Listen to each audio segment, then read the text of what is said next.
नमस्ते विद्यार्थी मित्रों, कक्षा 8 में मैं आपका हार्दिक स्वागत करती हूँ। आज हम हिंदी में पाठ पढ़ेंगे कर्मयोगी लाल बहादुर शास्त्री। कर्मयोगी यानी कर्म को ही ईश्वर मानने वाले लाल बहादुर शास्त्री के बारे में हम पढ़ेंगे। लाल बहादुर शास्त्री जो ये हमारा पाठ है, ये पाठ लिखा है शंकर दयाल शर्मा ने। लाल बहादुर शास्त्री पाठ का प्रकार है रेखा चित्र। तो यहाँ पर शास्त्री जी के जीवन से संबंधित बातें यहाँ पर बताई गई है। सबसे पहले हम पाठ के जो लेखक हैं हमारे शंकर दयाल शर्मा, उसके बारे में जानकारी हासिल करेंगे। तो भारत के नवे राष्ट्रपति श्री शंकर दयाल शर्मा का जन्म भोपाल मध्य प्रदेश में हुआ। ये शंकर दयाल शर्मा है और उनका जन्म भोपाल मध्य प्रदेश में हुआ। उनकी प्रारंभिक शिक्षा मध्य प्रदेश में हुई। उनकी शुरुआत की जो शिक्षा है वो मध्य प्रदेश में हुई। आगे की पढ़ाई उन्होंने क्रमशः आगरा, इलाहाबाद तथा लखनऊ विश्वविद्यालय से की। आगे की पढ़ाई उन्होंने इलाहाबाद, आगरा और लखनऊ विश्वविद्यालय से की। एमए एलएलबी की उपाधि उन्होंने प्राप्त की। बाद में कैम्ब्रिज विश्वविद्यालय से पीएचडी की उपाधि अर्जित की और वहीं पर 1 वर्ष तक प्रवक्ता के रूप में रहे। तत्पश्चात वो भारत लौटे और भारत लौटकर राजनीति में उन्होंने सक्रिय योगदान दिया। विधायक और सांसद के रूप में आरंभ हुई उनकी राजनीतिक यात्रा राज्यपाल, उपराष्ट्रपति और राष्ट्रपति के सर्वोच्च पद पर जाकर समाप्त हुई। हिंदी और अंग्रेजी दोनों भाषाओं में उन्होंने अनेक पुस्तकें लिखी, जिनमें कुछ पुस्तक यहाँ पर दी गई है, जैसे देशमणि, हमारे पथ प्रदर्शक, प्रतिष्ठित भारतीय तथा हमारे चिंतन की मूलधारा। ये पुस्तकें शंकर दयाल शर्मा ने लिखी है। विद्यार्थी मित्रों, परीक्षा में कई बार प्रश्न पूछा जाता है कि हमारे भारत के 9वें राष्ट्रपति कौन थे। तो भारत के 9वें राष्ट्रपति शंकर दयाल शर्मा, बराबर। ये जो हमारा पाठ है उस पाठ में क्या है, तो कर्मयोगी लाल बहादुर शास्त्री रेखा चित्र में लेखक महोदय शास्त्री जी के व्यक्तित्व का विश्लेषण करते हुए यह निष्कर्ष प्रस्तुत करते हैं कि अपनी कर्मठता के गुणों के कारण लाल बहादुर शास्त्री एक अति सामान्य परिवार से उठकर देश के प्रधानमंत्री पद पर पहुँचे। वे कर्म को ही ईश्वर मानते थे। कर्म के प्रति अटल आस्था एवं संपूर्ण समर्पण उनके जीवन विकास का मूलाधार था। तो यहाँ पर भी प्रश्न पूछा जाता है कि लाल बहादुर शास्त्री प्रधानमंत्री पद पर कैसे पहुँचे। तो एक सामान्य परिवार से उठकर एक प्रधानमंत्री के पद पर पहुँचे और प्रधानमंत्री के पद पर पहुँचते हुए भी वो एक सामान्य व्यक्ति बने रहे, यह उसकी एक अच्छी बात है। वे कर्म को ही ईश्वर मानते थे। कर्म के प्रति अटल आस्था और संपूर्ण समर्पण उनके जीवन का विकास का मूल सूत्र है। इस इकाई में समाविष्ट मूल्य है समर्पण भावना, कर्तव्य निष्ठा, कर्मठता और सेवा। तो हमारे लाल बहादुर शास्त्री में समर्पण भावना थी, कर्तव्य निष्ठा कैसी थी, कर्मठता और सेवा कैसे की उन्होंने लोगों की, वे बात यहाँ पर बताई है।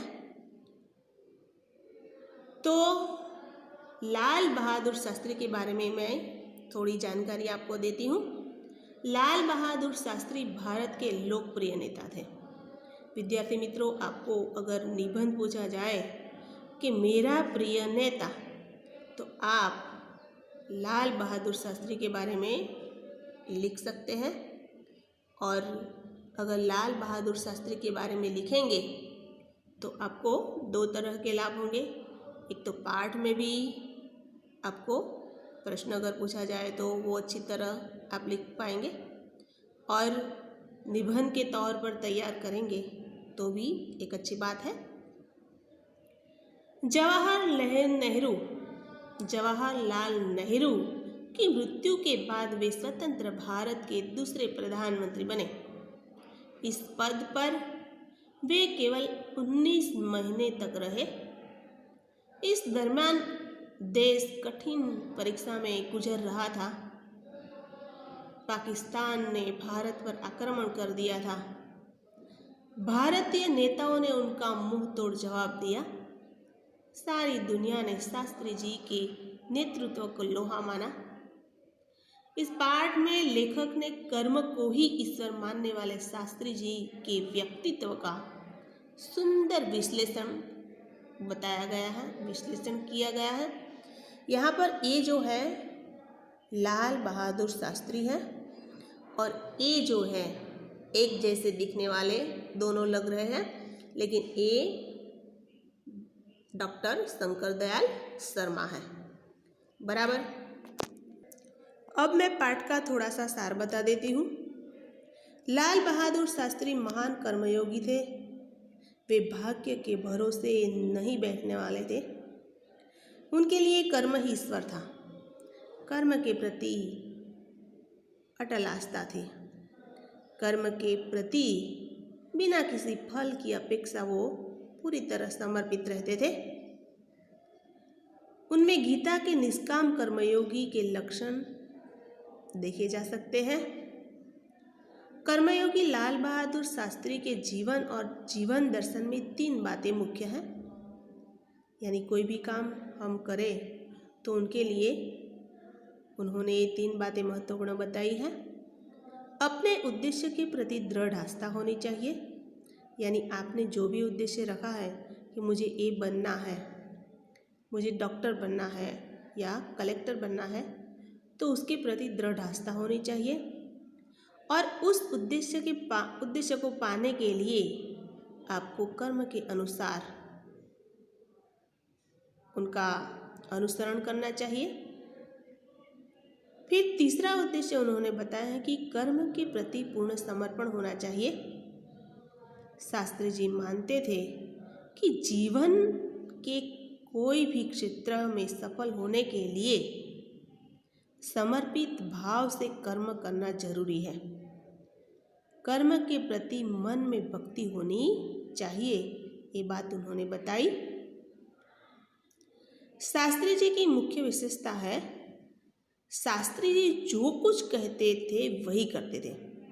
आजकल के लोग क्या करते हैं, कहते कुछ है और करते कुछ है, लेकिन शास्त्री जी एक ऐसे व्यक्ति थे जो कहते थे वही करते थे।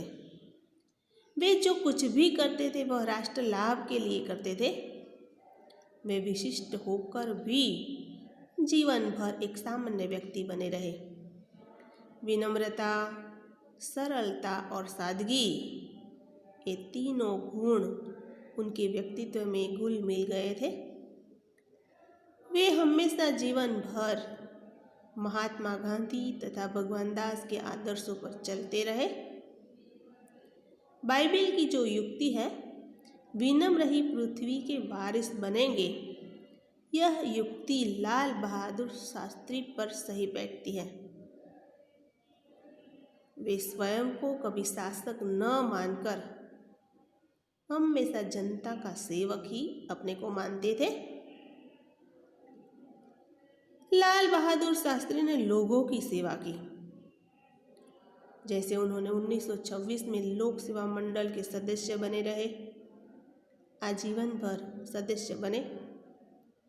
फिर इस संस्था के द्वारा ही उन्होंने अछूत उद्धार का कार्यक्रम किया। अछूत उद्धार यानी पहले के ज़माने में छुआछूत की भावना थी, यानी नीच कक्षा वाले लोग, कास्ट वाले जो लोग हैं, ज्ञाति वाले लोग, उसे उच्च कक्षा वाले लोग नहीं छूते थे, ऐसे छुआछूत की भावना थी। फिर उन्होंने 1930 में नमक कानून तोड़ो आंदोलन में हिस्सा लिया और 1942 में उन्होंने 7 बार जेल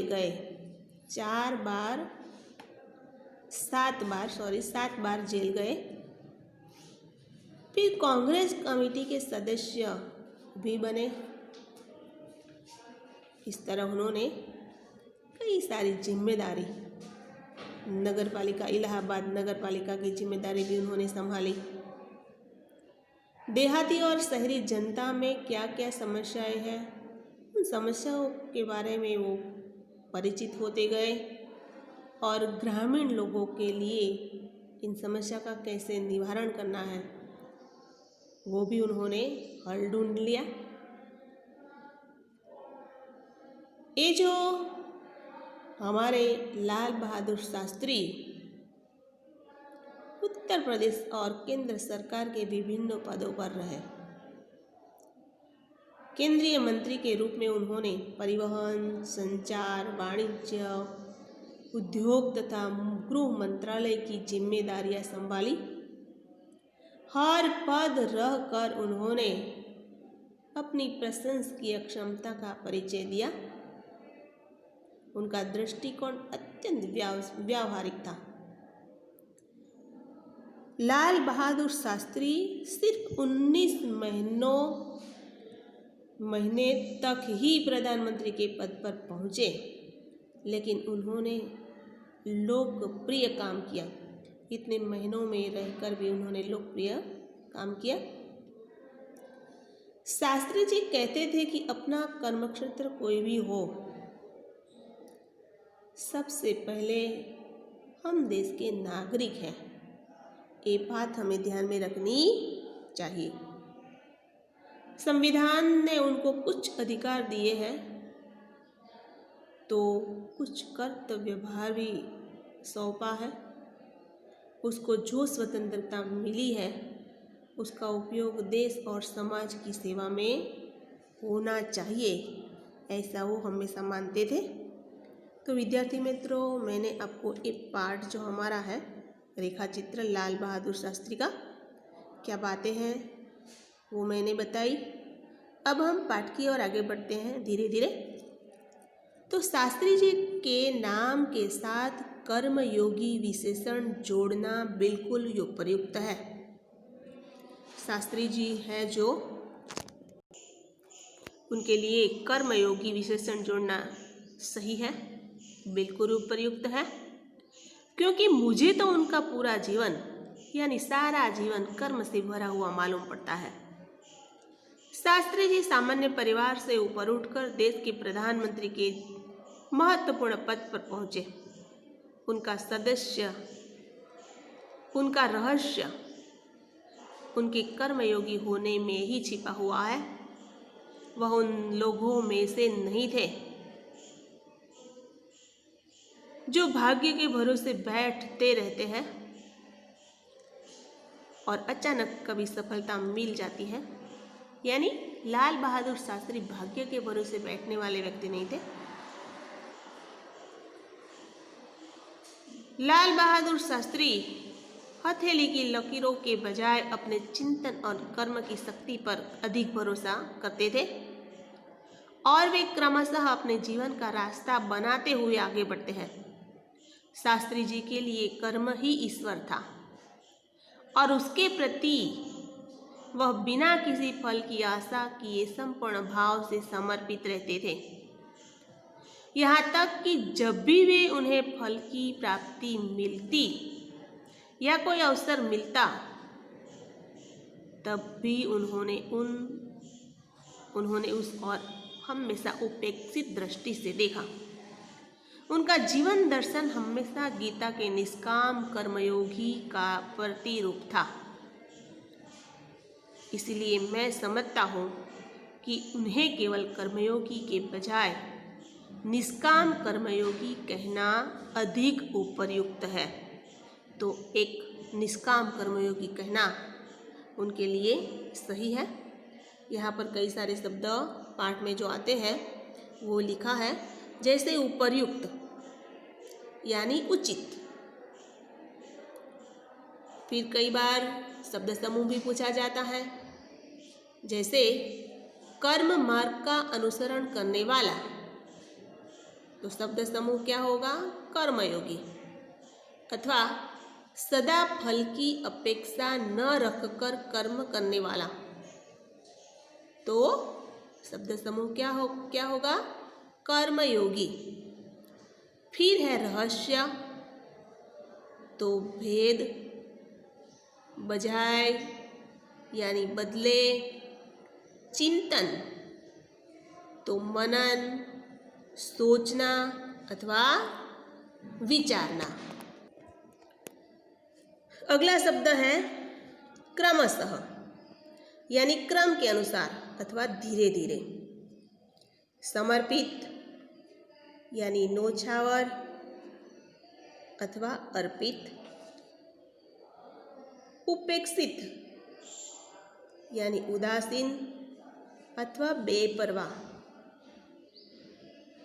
शब्द समूह पूछा जाता है कि फल की अपेक्षा न रखना, तो निष्काम। बराबर। कई बार परीक्षा में पूछा जाता है। प्रतिरूप तो उदाहरण अथवा नमूना। आस्था यानी श्रद्धा। शब्द समूह के लिए एक शब्द पूछा जाए कि जीवन में अपनाई हुई विचारधारा। जीवन में अपनाई हुई विचारधारा तो जीवन दर्शन। दायित्व, जिम्मेदारी। समन्वय होना चाहिए यानी मेल। अनुपम जोड़ है यानी बेजोड़। अभिव्यक्ति पाना तो प्रकट होना। एहसास, अनुभव। विरासत यानी उत्तराधिकार। निर्मल यानी शुद्ध पवित्र। संकल्प यानी निश्चय। तो इस तरह के शब्द पाठ के अंदर आते हैं। आगे, अपने उद्देश्य के प्रति दृढ़ आस्था होनी चाहिए। यानी मानो कि आपने कोई उद्देश्य रखा है कि मुझे ये बनना है, तो उसके प्रति क्या होना चाहिए? दृढ़ आस्था होनी चाहिए। फिर उस उद्देश्य को रखकर हमें भूल नहीं जाना चाहिए, लेकिन उद्देश्य को रखकर उसे प्राप्त करने के लिए कर्म का भाव होना चाहिए और कर्म के प्रति संपूर्ण समर्पण। यानी जब तक हमारा कार्य प्राप्त न हो तब तक हमें संपूर्ण श्रद्धा भाव से मेहनत करनी चाहिए। ये तीन बातें मुझे उनके संपूर्ण जीवन चरित्र और जीवन दर्शन में दिखाई पड़ती है। अपने एक भाषण में उन्होंने इसी तरह के विचार व्यक्त करते हुए कहा था, यहाँ तक कि भले ही आप राजनीतिक क्षेत्र में हो, सामाजिक क्षेत्र में हो या अन्य किसी क्षेत्र में जुड़े हुए क्यों न हो, यदि आप उनमें सफल होना चाहते हैं तो अपने दायित्वों का पूरी तरह से निर्वाह करना चाहिए। तो आपके कार्य और समर्पण तथा भक्ति और कर्म में समन्वय होना चाहिए, ये बात उन्होंने बताई है। शास्त्री जी की सफलता का रहस्य उनके इसी महत्वपूर्ण चिंतन पर निर्भर है। साथ ही यह भी मानना है कि किसी भी व्यक्ति, समाज, देश के विकास का रहस्य इसी भक्ति और कर्म के सिद्धांत पर निहित होना चाहिए। तो शास्त्री जी का जो जीवन था वो एक महत्वपूर्ण दृष्टांत है, यानी कई सारे गुण उनमें हमें दिखने को मिलेंगे और उनके जैसे गुण हमें प्राप्त करने चाहिए, ये बात बताई है। विद्यार्थी मित्रों, हम यहाँ तक पाठ रखते हैं। अब हम अगले वीडियो में मिलेंगे, तब तक आपको आधा पाठ पढ़ना है। फिर ये सारे जो शब्दार्थ है वो आपकी नोटबुक में लिखने हैं। अब हम अगले वीडियो में मिलेंगे, तब तक के लिए नमस्ते।